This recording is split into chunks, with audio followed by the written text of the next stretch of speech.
Fala galera, tudo bem? Patrícia aqui, se você não me conhece, eu estou aí estudando para concursos e estou registrando aqui a minha jornada. Então, se você também está na onda dos concursos, já começa a seguir o canal, curte o vídeo. Eu descobri recentemente que se vocês curtirem o vídeo aí no início, vai mais longe esse vídeo. Então, se você já puder deixar o likezinho aí, eu agradeço. Essa semana foi bem complicada, eu não pude fazer vídeos porque a vida, gente, a vida vai acontecendo e a gente vai ficando maluco no meio do processo, mas a gente tenta fazer o melhor. Né? Hoje a gente vai falar aí dos direitos e garantias fundamentais da nossa Constituição, né? A teoria geral, que é uma coisa que eu vi também que cai bastante, acho que tem, sei lá, uns 14% das perguntas que eu vi dentro de constitucional, esse era o, o assunto. Aqui vocês estão vendo o gatinho que eu adotei essa semana, encontrei, é um pecado, né, o pessoal abandonar, mas está aí, então já me ajuda curtindo o vídeo, se inscrevendo e toda aquela coisa. Bem, vamos lá, né? Teoria geral aí dos direitos e garantias fundamentais. Eu achei muito interessante porque os direitos fundamentais, né, eles têm as características de vir acontecendo conforme a história vai acontecendo. Então, é, eles são fundamentais porque algo aconteceu. É aquela coisa, se tem placa, tem história. Então, é por aí. Se tem direito fundamental, tem história. Então, começa, né? Vocês vão ouvir meu filho no fundo, gente. Olha, ignora. A casa tá acontecendo enquanto eu tô gravando esse vídeo. Então, não dá para parar o mundo, tá? Vou pedir a compreensão de vocês. Então vamos lá, né? Existem esferas, né, que seriam as gerações dos direitos. Isso fora que eu fiquei doente. Mas aí é outra história. As gerações dos direitos. E a primeira geração, pelo que eu entendi, tem doutrina que vai até a terceira, tem doutrina que ultrapassa a terceira, vai até ali a quinta. Então a gente vai falar das duas para não dar problema, né? Na hora de fazer a prova. Porque a gente não sabe qual a banca específica que você está vendo, está lidando. Então a gente vê todas para não dar problema. Então vamos lá. Vamos voltar agora naquele tempo da monarquia, né, onde tinha monarquia absoluta e reis e rainhas davam ordens à torto e à direito, né? Então, o que que acontece? Como estava tudo sob domínio de reis e rainhas, né, tudo era feito conforme eles decretavam.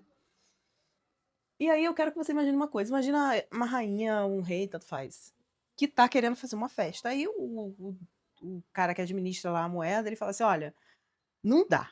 Não dá pra fazer festa. E ele falou: "Ué, mas por quê? Eu sou o rei, eu posso fazer o que eu quero". Aí ele fala: "Não, não tem dinheiro para fazer". Aí o rei vai lá e escreve um decreto falando: "Olha, a partir", ele fala assim: "Ah, deixa que eu resolvo". Aí ele vai lá e escreve o decreto falando: "Ó, a partir de agora, 100% do lucro da venda vai vir para o reino". E aí o cara fala assim: "Não, mas aí o povo vai reclamar, né, não tem dinheiro para eles e tal". Ele fala: "Não, espera aí, quem reclamar vai ser decapitado". E assim era, né, o povo não tinha direito a nada e se fazia o que queria. Então, começou a esses reis, né, a monarquia, querer o dinheiro dos burgueses. Então os burgueses começaram assim: "Não, beleza, se você quer trabalhar com o nosso dinheiro, então a gente vai interferir na legislação". E a partir daí surge a primeira dimensão, né, primeira dimensão, que vai ser o quê? O liberalismo. Então, é assim, é onde começam os direitos civis, né, e políticos. Aqui é, de novo, liberalismo, então a gente está falando do valor da liberdade. Isso aqui é bom para gravar. O Estado não fazer. O Estado não fazer. E o Estado se abster. Tipo, não, não interfira aqui. A gente vai vender, a gente vai ter o livre comércio. Então as liberdades individuais estão aqui. Liberdade individual, o não fazer do Estado, né? Tipo, não vem, não se intrometa aqui, né? E aí é o quê? São as liberdades negativas, né? Que é o não fazer do Estado. Isso está ali na monarquia absolutista, quando a burguesia começa a interferir no legislativo, acaba o fim da monarquia, né? Acaba a monarquia, entra o Estado liberal e entra o iluminismo também, tem muito pensamento iluminista nesse momento. Beleza? Então, esse pessoal começa a ter interferência sobre o que vai ser feito, como que vai ser cobrado e etc. E aí, o mundo anda, né? O pessoal fala que a mão invisível do Estado vai redistribuir a renda. você trabalha, você recebe o dinheiro, eu trabalho, eu recebo o dinheiro, só que o ser humano, ele é uma... Insira aqui seu adjetivo, né? E ele começa a fazer a exploração. Que sentido? Beleza, você está trabalhando para mim, eu vou te pagar X. Ah, você não quer? Tem uma fila de gente ali, então eu vou te pagar X. Aí vem um cara lá da roça que aceita metade. E aí passa a se pagar metade. Então, assim, vai acontecendo tudo isso. Vem a guerra, quem vai para a guerra são os homens, ficam as mulheres para trabalhar, e mulher com.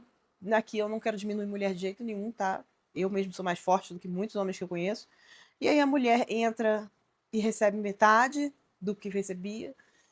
As mulheres não têm com quem deixar os filhos, começam a vir os filhos para a fábrica. O dono da fábrica fala assim: vem cá, vem cá, vem cá, vem cá, você, criança, aperta esse botãozinho aqui pro tio. Esse garoto vai e ele fala: opa, dá para trabalhar.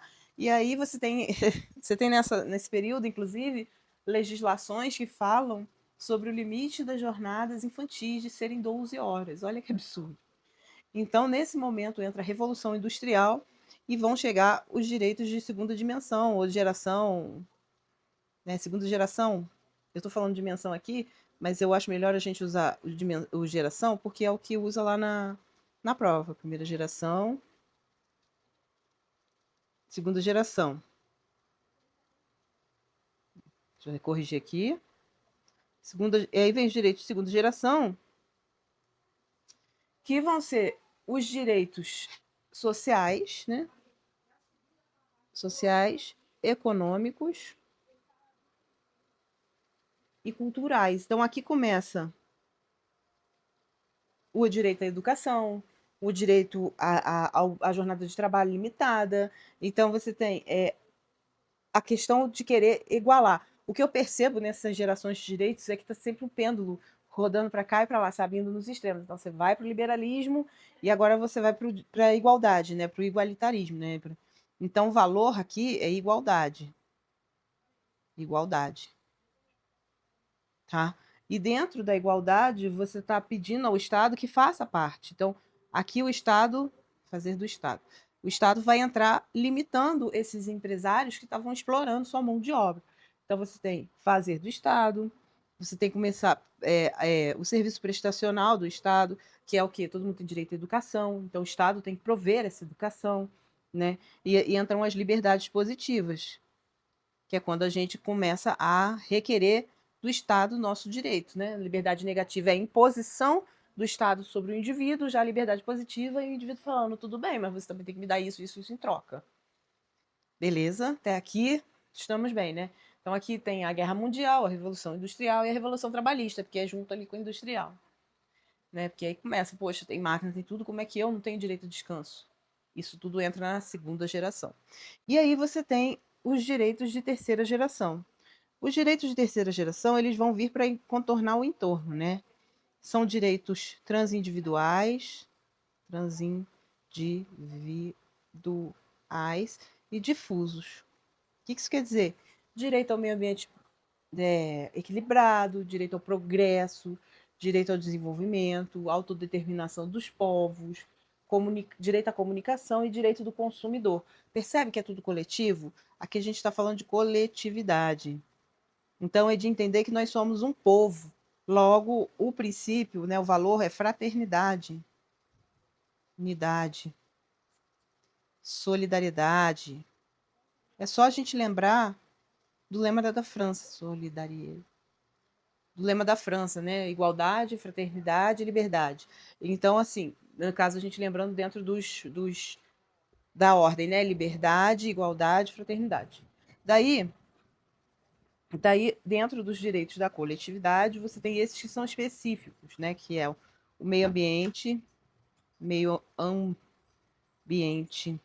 equilibrado. Você tem direito ao progresso. Você também tem direito ao desenvolvimento. A sociedade, né, tem direito de desenvolvimento. Oi, tigresa, aqui, ó, mais uma, ó. Essa é a tigresa, são irmãozinhos, pode? Tem direito ao desenvolvimento, auto, de, não, determinação. Desculpa, gente, ele tá com maquiagem de Halloween para ir numa festa do inglês. Dos povos, né? Comunicação, direito à comunicação, direito do consumidor. Percebe que é tudo coletivo? Que é tudo para coletividade, coletivo. Então, meio ambiente é para todo mundo, progresso é para todo mundo, desenvolvimento é para todo mundo, né? Autodeterminação dos povos é relacionado ao coletivo, comunicação também para todos e consumidor também todos usufruem, né? Então, assim, a gente tem esse movimento aí. E aí a coisa vai evoluindo, né? Vamos entrar na quarta geração dos direitos, por quê? Porque a ciência começa a evoluir. Então a gente tem progresso nas questões de coletividade, agora nós vamos olhar para uma coisa mais a fundo, tá? Que é o quê? A globalização desses direitos. Então aqui que você começa a ter direito à democracia. É aqui, tá? Então aqui a gente tem a globalização,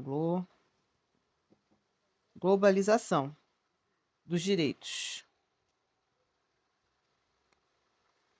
fundamentais. E aí tem a globalização dos direitos fundamentais, né? Aqui você tem a democracia, direito à informação, informação. Na verdade, a publicidade vai entrar aqui, né? O princípio da publicidade vai entrar aqui. É pluralismo político, pluralismo político, né? Que é o que? A globalização política. Então você tem direito a manifestar socialismo, tudo isso, entendeu? Para quem é de cada. E aqui entra o patrimônio genético. É aqui que começa a questão a se debater a questão da pesquisa genética com células-tronco e essa questão toda. E por fim, a quinta geração, que é a paz, né? Que é a paz. É o direito à paz. Aqui a gente tem a teoria básica dos direitos fundamentais, vocês desculpem aí a distração, né?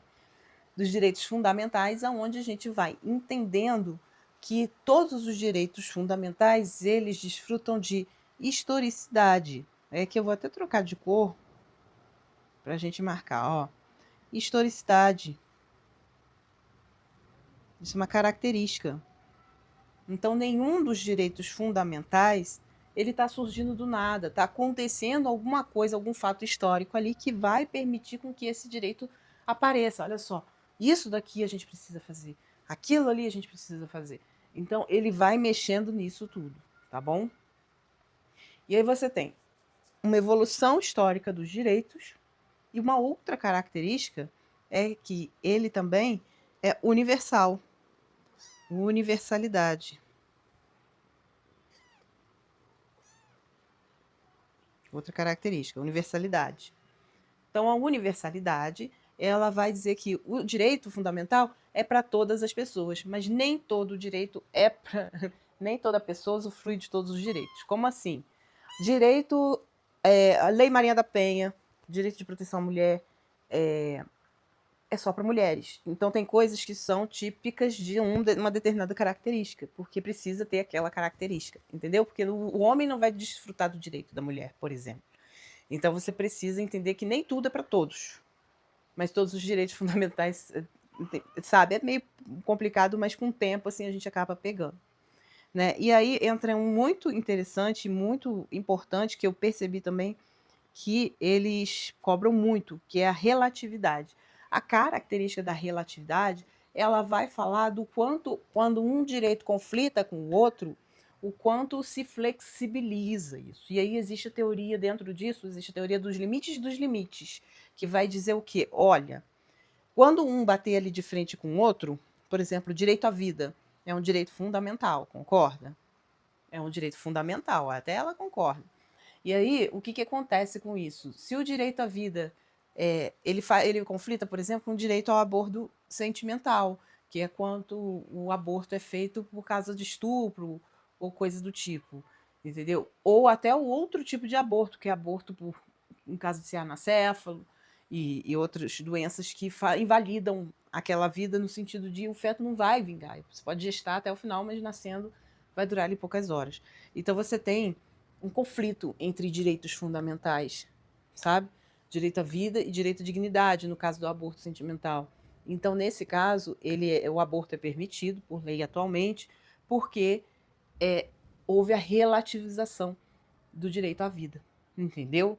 Só que a teoria dos limites diz o quê? Você pode relativizar, mas você não pode ferir o núcleo daquele direito fundamental. Então, o direito à vida, ele foi relativizado, por quê? Porque vai inviabilizar o feto, né, na hora do nascimento, no caso do aborto por problemas de saúde, e no caso da mãe, vai inviabilizar a vida dela, da dignidade dela ali. Então, há uma preferência, mas não fere totalmente. Por exemplo, o que feriria totalmente o direito à vida? É você matar. A pena de morte, por exemplo, seria. Mas até ela tem sua relativização, porque o direito à vida vai ali, não pode ter pena de morte, a não ser em caso de guerra declarada. E aí, em caso de guerra declarada, existem as penas, né? Que vão entrar ali nesse rol. Então, é tudo relativo, sem ferir o núcleo principal daquele direito fundamental. Existem outras questões, por exemplo, eu agora vou até. Né, vou colocando aqui, melhor, vou apagar esse aqui para poder ficar mais tranquilo. E vou colocando aqui. Existe a inaliável, inalieabilidade, que é o quê? São direitos que não podem ser negociados, ainda que haja interesse do detentor desses direitos, né? Existe a irrenunciabilidade,